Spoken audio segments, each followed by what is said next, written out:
Hi, I'm CK. In this video, I'm going to give you my step-by-step guide to how I create my drum performance videos. Here we go. I like to start with getting my lights set up first. This includes my main key light, which is an Amaron 300C, and my accent lights, which are 30-watt RGB lights controlled via Bluetooth and an app. And these were an affordable Amazon purchase that you can find by putting in this prompt right here. Now I like to get my camera set up and into position. The main camera I use for my productions is a Sony FX3. And the lens that I'm using for this shoot is a Sony 12 to 24mm f4 G series lens. This lens gets extremely wide, which helps me get the entirety of myself and the drum kit in frame. I'm setting up the camera in a vertical format for this shoot because this performance is designed for YouTube Shorts. This angle and this position I find work well to capture everything that needs to be shown in this scene. However, camera angles and placements will vary depending on what style of content is being captured. The camera is attached to a battery-powered rotating dolly system called the Orbit, and this is from a company called Marble. This tool is by far the most asked about product on this channel. And I love it, and I've loved using it for years now. It rotates 360 degrees in either direction. It can windshield wiper from point A to point B, and it has numerous speeds to choose between. I prefer getting these steps accomplished first before sitting down at the drum kit, just simply for the fact that if I'm feeling in the zone with a drum performance that I'm working on, it's a real nuisance to have to break that flow state to set up lights and cameras. Now I sit down at my drum kit, which is a Roland TD27KV Generation 1, which also has a couple extra pad additions. I always turn my module on first. Then I open up my drumming project in my DAW, which happens to be Logic Pro, and this is all being accomplished on an M1 Max MacBook Pro. From here, there's two ways that I will approach drumming.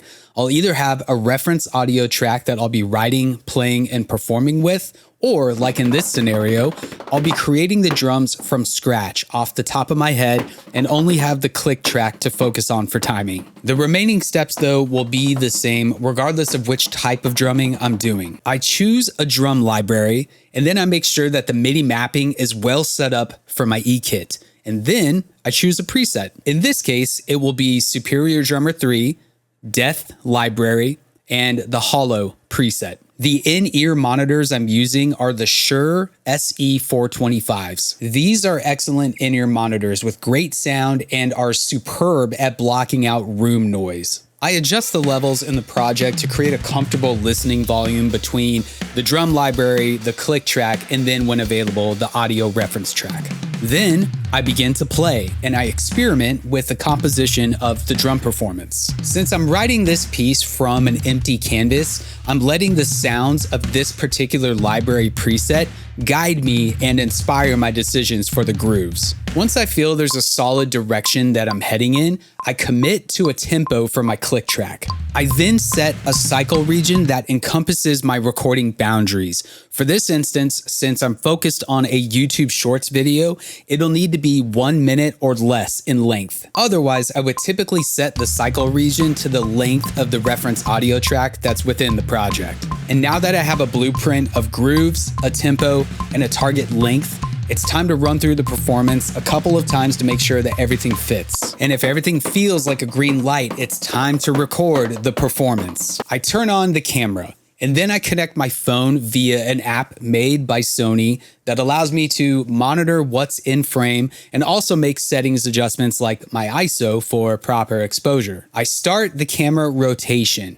I activate the camera recording through the app on my phone, and then I begin recording the drum performance in Logic Pro. I'll then proceed with takes until I feel confident with a captured performance. Once the winning performance has been captured, I save the project and airdrop it over to my desktop, which is an M1 Ultra Mac Studio. I then power down the E-kit, the Orbit, and the camera. I remove the camera from the Orbit system and then offload the captured video performance to the specific video folder for this project. I'll rename the airdropped Logic Pro project, put it into its specific folder, and then open up that project at my desktop. Once it's fully opened, I begin with MIDI note cleanup. Since this is a performance designed to go along with a single take video shot, quantizing or editing the timing of the performance is not permitted. And it's because of this rule of mine that leads me to re-recording performances when I feel that the timing is just too off for publishing. My eKit does leave some excess MIDI notes that were caused by crosstalk between pads or the sensitivity of a pad being too high and picking up light, non-deliberate hits. For me, these MIDI notes are permissible to be deleted to help achieve a cleaner overall drum performance sound. Once the excess MIDI notes have been cleared, I put the drums through some in-dot processing, and you can see a full video of my processing method right here. I'll first spend some time within the drum library's mixing window where I'll be just adjusting faders to taste. And then I'm going to apply some extra processing with third-party plugins. For this particular YouTube Shorts series that I'm working on, I'm using minimal plugins to help retain the sounds from the stock presets. I'll start by sending the drum library channel to an aux bus channel. The first plugin that I'm going to apply is the clipper from Black Salt Audio. You can get this clipper from blacksaltaudio.com for $59 USD. And this plugin helps the snare and the kick transients remain extremely present without clipping the audio signal. Then I've really been enjoying using the Dangerous BAX Mastering EQ, which you can currently buy on Sweetwater for $39.99 USD. And this preset right here really provides some beautiful mid-side processing, along with some extra punch and clarity. And then I close this chain out with the Shadow Hills Class A Mastering Compressor, which you can currently get at Sweetwater for $49.99 USD. I typically like to experiment with the different presets that come with this plugin, just because you could get such a wide variety of sound to complement different genres and styles of music. But for this YouTube short series, this preset right here has been getting the job done just fine. Now I can pull down the fader on the aux channel to allow for a little headroom, and I can start bouncing out these drums. To achieve the best results from these plugins, I typically bounce out these files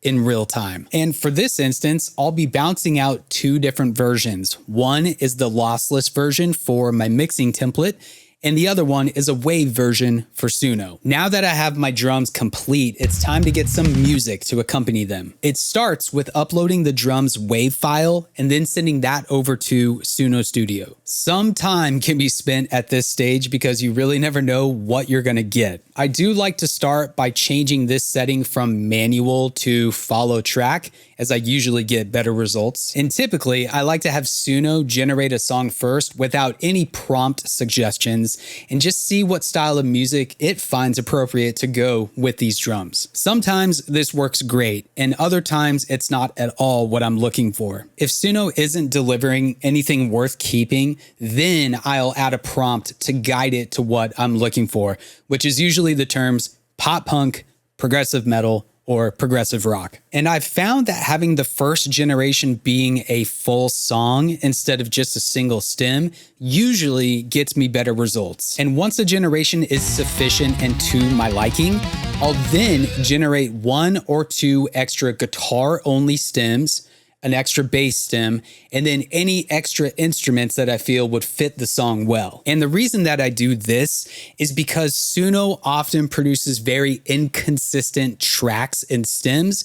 Sometimes the volume will be really loud at the beginning and really quiet at the end, or there's just a bunch of artifacts within it. Having numerous generations allows you to be able to blend and mix the performance all together to have more coherence and consistency within the entirety of the song. I then download the WAV file of each track that has been created. I'll provide titles for them, and then place them into a specific Suno folder. And then I'll create a Suno mixing project where I'll import the Suno creations, convert them to a higher sample rate, then align them appropriately with the existing drums of my own. And since the first track that's usually created by Suno is a full set of instruments, that file needs to be stem split and then categorized. And now I comb through each stem one at a time and remove any unwanted parts, blend together the multiple layers of the same instrument, send all of the tracks to an aux channel, and now I can apply my in-DAW processing for these instruments. For this demonstration, I'll go ahead and use the same plugins that I did for the drums, except I'll also add the FabFilter Pro Q4 equalizer at the end of the chain. I then solo out the multiple tracks that represent a single instrument. I then bounce out each instrument in real time, and now I'm ready for my official mixing template. I create a new mixing project, and then I import my new curated and processed stems. And no need to worry about aligning anything since everything now was officially bounced out on the grid. I'll place my lossless bounce of my drums first, and then I'll drop that channel level to -2 dB. Then I'll grab an instrument, usually guitars, and place that audio file on the next track below the drums. I then comb through the song, separating the audio file at notable sections, then dragging those sections to new audio tracks. Once I'm through the whole song, I then select all of the new separated tracks for that instrument, create a track stack, title the new main bus channel for that instrument, drop that bus channel down to -4 dB, then select all of the tracks within that stack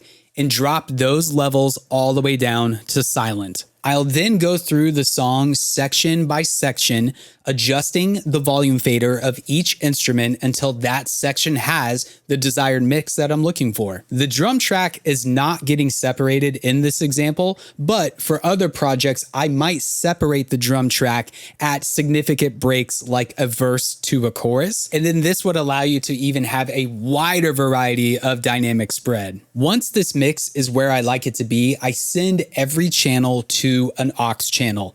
Now the entire mix is adjustable with a single fader that's not the stereo output or the master output. The only plugin that's going to be used in this mixing template is going to be on the stereo out channel, and that's going to be the FabFilter Pro Q4 EQ. And I really like using the preset within the mix bus menu called Revigorate. This preset calls for your peaks to hit at around -4.5 dB. So I just move my aux channel fader until my peaks are hitting at my target, and then this mix is ready to bounce out for my mastering template. I'd be happy to make a dedicated video based around my personal mastering chain.